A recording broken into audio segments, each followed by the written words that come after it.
Здравствениот систем на респиратор. Ако кривата продолжи да расте или тече во исто темпо со троцифрени бројки на заболени и се тестира уште помасовно, македонскиот здравствен систем ќе колабира, предупредува епидемиологот и првиот човек на Центарот за јавно здравје Александар Стојанов за Алфа. Јас како епидемиолог, како здравствен работник, јас сум дефинитивно убеден дека што повеќе тестирање подобро. Може ли системот да ги издржи? Кој систем може да го издржи? Кај ќе ги најдете 2 милиона теста? Секој кој што ќе се накашла треба да биде тестиран. Ама тоа е невозможно во Македонија, вели доктор Стојанов. Тој демантира дека алгоритмот е нефункционален, како што многумина од епидемиолозите тврдат. Ама признава дека патот е престрог за граѓаните да дојдат до ковид тест. Идејата за помасовно тестирање на населението, особено на ризичните групи на граѓани, доктор Стојанов ја гледа во закажување на термини кај интернистите и пулмолозите.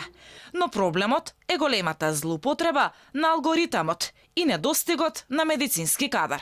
Али пулмолозите се дефинитивно исто квалитетни, обучени за лечење на оваа болест. Ја викам, зашто не правиме ние од мојови пациенти кои се ризични за ковид, да правиме и ние алгоритам да закажуваме термини пулмолозите. И сега, они се 40 пулмолози. У држава не знам точно колку има пулмолози интернисти. И кога ќе почнат сите да прават, прво ќе прават на пациентиве, не мислам дека нема да им прават, ама уште толку и повеќе ќе прават на пријатели, на колеги на се. Па имавме човек од клиника, после секој дежурство идеше да си прави тест да не однел дома ковид.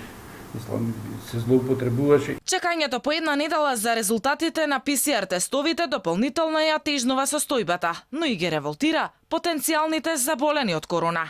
Според Стојанов, тоа се должи на погрешните лични информации кои ги споделуваат пациентите. Луѓето се нервозни, чекаат, ние не можеме да ги добиеме затоа што имаме погрешен број. Така да се тоа е комплицирано. Во меѓувреме, здравствените власти не размислуваат за враќање на рестриктивните мерки, како што открива директорот на Центарот за јавно здравје. Во фокусот на Комисијата за заразни болести е како, според кои протоколи, ќе ги стават во функција образовните установи од септември. Повеќе од сигурно е дека основните, средните училишта и факултетите ќе започнат со настава, додека за градинките дополнително ќе се развиваат разговорите.